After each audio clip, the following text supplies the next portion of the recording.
Meaning of hole and corner. Hole and corner. Hole and corner. Hole and corner. Hole and corner.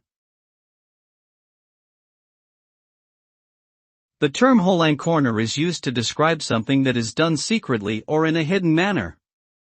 It suggests a sense of illicitness or underhandedness. The phrase originates from the practice of doing something in a small corner or hiding place, away from prying eyes. The term can be applied to various situations, such as secret meetings or clandestine activities. Overall, hole and corner implies a certain level of deception or sneakiness in one's actions.